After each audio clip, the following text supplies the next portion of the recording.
آپ دیکھ رہے ہیں مسائل کا حل چینل۔ قال اللہ تبارک و تعالی فی القرآن المجید اعوذ باللہ من الشیطان الرجیم یا ایہا الذین آمنوا ادخلوا فی السلم کافہ ولا تتبعوا خطوات الشیطان انہ لکم عدو مبین۔ حمد و ثنا رب کائنات کے لیے بے شمار صلاۃ و سلام سید الانبیاء سید ولد آدم محمد رسول اللہ صلی اللہ علیہ وسلم کی ذات پر حمد و صلات کے بعد اللہ رب العزت نے ایمانداروں سے یہ بات کی ہے، یا ایہا الذین آمنو، اے ایمان والو، ادخلوا فی السلم کافہ، داخل ہو جاؤ اسلام کے اندر مکمل کے مکمل۔ اس کا مطلب یہ ہے کہ یقیناً ایمانداروں میں یہ کمی کوتاہی ہے کہ وہ اپنے آپ کو مومن کہلواتے ہیں، لیکن صحیح معنوں میں اسلام کے مطابق ان کی زندگی نہیں ہے۔ اگر ہر مومن کی زندگی اسلام کے مطابق ہو تو پھر تو یہ کہنے کی ضرورت ہی نہیں ہے کہ اے ایمان والو، اسلام کے اندر مکمل داخل ہو جاؤ۔ تو اس کا مطلب ہے کہ ہر اپنے آپ کو ہر شخص جو مومن کہلواتا ہے، ضروری نہیں کہ یہ کہلوانے سے ہی وہ صحیح معنوں میں مسلمان ہو، نہیں، بلکہ میرے اندر، آپ کے اندر کمی کوتاہی ہو سکتی ہے۔ جب کمی کوتاہی کا امکان ہے تو پھر ہمیں اپنا محاسبہ کرنا چاہیے کہ ہم اسلام کے اندر مکمل طور پر داخل ہو جائیں۔ اسلام ایک ضابطۂ حیات ہے، خوشی ہو یا غمی ہو، ہر پہلو کے حوالے سے اسلام کے اندر رہنمائی موجود ہے۔ ہم 2 دن پہلے اپنے رشتہ داروں میں کچھ فوتگیاں ہو گئی تھیں، کوئی رشتہ دار فوت ہوئے تھے، تو ان کی تعزیت کے لیے اور ایک فوتگی کے جنازے میں شرکت کے لیے ہم گئے۔ تو ایک گھر میں ہم گئے، وہاں ہم نے مرحوم کے حوالے سے کچھ ان کو واعظ و نصیحت بھی کی کہ موت در حقیقت ایک سبق ہوتا ہے، مرنے والا اپنے ورثاء کو سبق دے جاتا ہے۔ وہ یہی سبق ہوتا ہے کہ ایک نہ ایک دن تم نے بھی اسی طرح ہی مر کے میرے پیچھے آنا ہے، تو مجھے دیکھ کر تم کچھ نہ کچھ نصیحت حاصل کر لو۔ تو اس طرح کی واعظ و نصیحت ان کو کی۔ پھر اس کے بعد چونکہ ہماری رشتہ داری تھی، تو میرے ساتھ ایک ساتھی تھے، تو وہ کہنے لگے کہ مرنے والے کی جو بیوہ ہے اس کی بھی ہم تھوڑی سی تعزیت کے حوالے سے کوئی حوصلہ انہیں دے دیں۔ تو ویسے صحیح معنوں میں پردہ تو ہے ہی نہیں کسی گھر کے اندر بھی، الا قلیل، ورنہ پردہ جس طرح شریعت تقاضا کرتی ہے اس طرح کا پردہ ہے ہی نہیں۔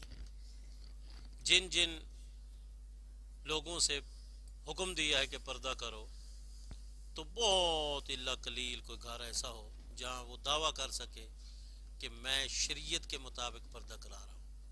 پشاور میں ہم بہت عرصہ پہلے کی بات ہے کہ 1995 سے پہلے کی بات ہے، وہاں ہم پشاور میں ایک دوست کے پاس کھانا کھانے گئے، تو ہم جہاں بیٹھے تھے وہاں سے ایک بچہ آیا کھانا اٹھا کے، تو کوئی چیز اٹھانے گیا دوبارہ، تو وہ اسے کہنے لگا کہ بیٹا دروازہ کھٹکھٹا دینا اور انہیں کہہ دینا کہ فلاں چیز اٹھا دو، حالانکہ وہ بچہ بھی چھوٹا تھا۔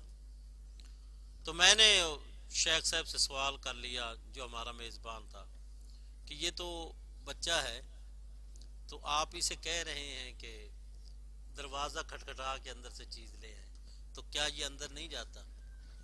تو کہنے لگا کہ یہ میرا بھانجا ہے، سگا بھانجا ہے، تو میں ابھی سے اہتمام کرتا ہوں کہ اس کو اندر نہیں آنے دیتا، ورنہ یہ آتا جاتا رہے تو پھر ایک وقت آئے گا پھر میرے لیے روکنا مشکل ہو جائے گا۔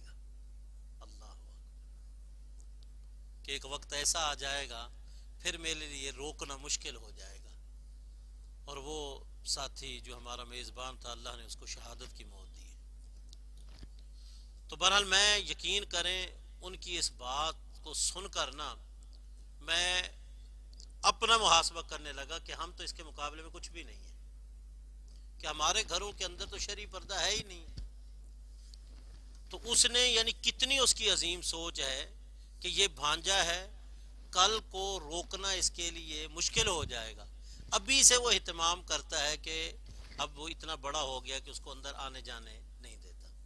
حالانکہ قرآن میں بھی ہے کہ جب تک بچے بالغ نہ ہوں، بلوغت کو نہ پہنچے، تو ان سے پردہ کوئی ضروری نہیں ہے. جن سے پردہ کرنا ضروری ہے تو جب تک بالغ نہ ہو. لیکن اس کی سوچ بڑی عظیم تھی. تو بہرحال ہم نے کہا کہ وہ ساتھی نے کہا بھی تعزیت کرنی ہے، تو وہ کہنے لگا کہ امی نے اعلان کیا ہوا ہے کہ اندر کوئی بھی نہ آئے. حالانکہ ہمیں پتا تھا کہ وہاں کوئی پردہ نہیں ہے، کیونکہ ہماری رشتہ داری تھی، ہمیں پتا تھا بھی کوئی پردہ نہیں ہے. لیکن اس وقت انہوں نے یہ کہا کہ میں عدت میں ہوں اور میں نے کسی سے ملنا نہیں ہے. تو میں چپ کر کے آ گیا. بعد میں نے اس ساتھی کو کہا، میں نے کہا معاشرے کے اندر ایک بڑی عجیب بات آ جاتی ہے کہ وفات سے پہلے کوئی پردہ نہیں ہے. وفات سے پہلے کوئی پردہ نہیں. وفات کے بعد حتیٰ کہ بعض اوقات جہالت کی بنا پر ان کو بھی نہیں ملتی ہیں عورتیں جو ان کے محرم ہیں. اور وجہ کیا ہوتی ہے کہ ہم کیا ہیں، عدت میں ہیں. پہلی بات یاد رکھیں، پردے کا تعلق عدت سے ہے ہی نہیں ہے. پردے کا تعلق عدت سے نہیں ہے. پردہ تو ساری زندگی کے لیے ہے. یہ نہیں ہے کہ وفات کے بعد جب وہ عدت میں آئے تو پھر پردہ ہے. نہیں نہیں، پردہ تو ہے. وہ تو وفات سے پہلے بھی پردہ ہے، شوہر کی وفات سے پہلے بھی پردہ ہے، بعد میں بھی پردہ ہے. اور ان سے پردہ ہے جن سے پردے کا حکم زندگی میں، ابھی شوہر زندہ ہے تو جن سے پردے کا حکم ہے، مرنے کے بعد بھی ان سے پردے کا حکم ہے. اور جن سے پردہ نہیں ہے، شوہر کی وفات سے پہلے بھی پردہ نہیں ہے اور شوہر کی وفات کے بعد بھی پردہ ہے. مثلا بھانجا ہے، نہ پہلے پردہ ہے نہ بعد میں. بھتیجا ہے، نہ پہلے پردہ ہے نہ بعد میں پردہ ہے. لیکن جو دیور ہے، جسے سرائکی میں ڈیر کہتے ہیں، جو دیور ہے اس سے پہلے بھی پردہ ہے اور بعد میں بھی پردہ ہے. نبی صلی اللہ علیہ وسلم سے پوچھا گیا ارأیت الحمف، اللہ کے رسول صلی اللہ علیہ وسلم دیور کے متعلق بتائیں. آپ نے فرمایا الحم الموت، دیور موت ہے. دیور موت ہے، یعنی دیور سے، عورت کو اپنے دیور سے اتنا خوف ہونا چاہیے جتنا موت سے کیا ہوتا ہے، خوف ہوتا ہے.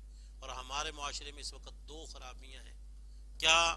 نمبر ایک، بہنوئی کے لیے کوئی روک ٹوک نہیں ہوتی، وہ آتا جاتا رہتا ہے، آتا جاتا رہتا ہے. سالیوں سے کوئی پردہ نہیں. اور ہمارے سامنے ایسی مثالیں موجود ہیں کہ ایک بہن کے ساتھ تعلق جو قائم ہوا، جو سالی تھی، تو اس کی وجہ سے پہلی کو طلاق دے کے اس کو بھگا کے شادی کر لی. ایسی مثالیں موجود. یہ کب نوبت آتی ہے؟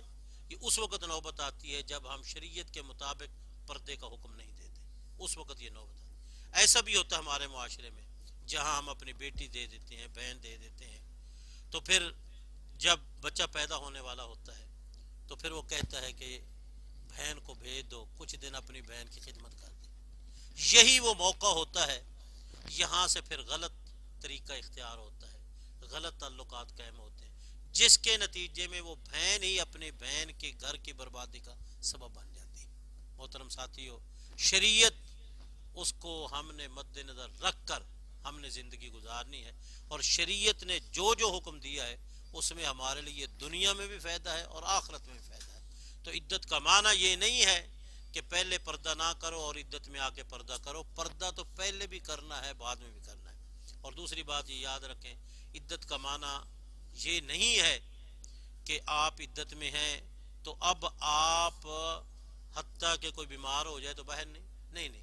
یاد رکھیں، عدت کا مطلب یہ ہے کہ آپ نے اس جو 4 مہینے 10 دن ہیں شوہر کی وفات کے، تو اس میں آپ نے زیب و زینت نہیں کرنی، اس میں آپ نے زیب و زینت والے کپڑے نہیں پہننے، اس میں آپ نے کسی خوشی غمی میں شرکت نہیں کرنی۔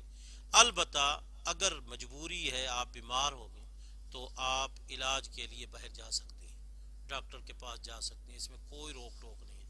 اللہ نہ کرے آپ کے گھر میں کوئی کام کرنے والا نہیں ہے، مجبوری ہے، تو اس کام کاج کی خاطر بھی آپ باہر جا سکتی ہیں، لیکن یہ نہیں ہے کہ بلا ضرورت آپ گھومیں پھریں، نہیں، یہ عدت کے کیا ہے، منافی ہے۔ عدت میں زیب و زینت سے اپنے آپ کو بچانا ہے، اور کیفیت ایسی ہو کہ واقعی پتہ چلے کس ہو۔ اور یہ بھی یاد رکھیں، جو شوہر کی وفات کی بنا پر عدت ہے، وہ اس کی عدت نہیں ہے جس کو طلاق ہو جاتی ہے اور آخری طلاق ہو جاتی ہے۔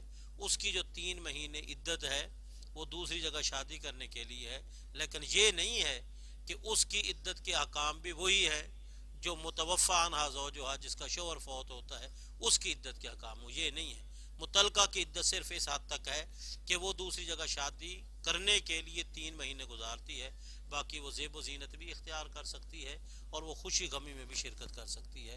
اس کا حکم اور اس کا حکم ایک جیسا نہیں ہے۔ اللہ تعالی ہمیں قرآن و سنت سمجھنے اور عمل کرنے کی توفیق عطا فرمائے۔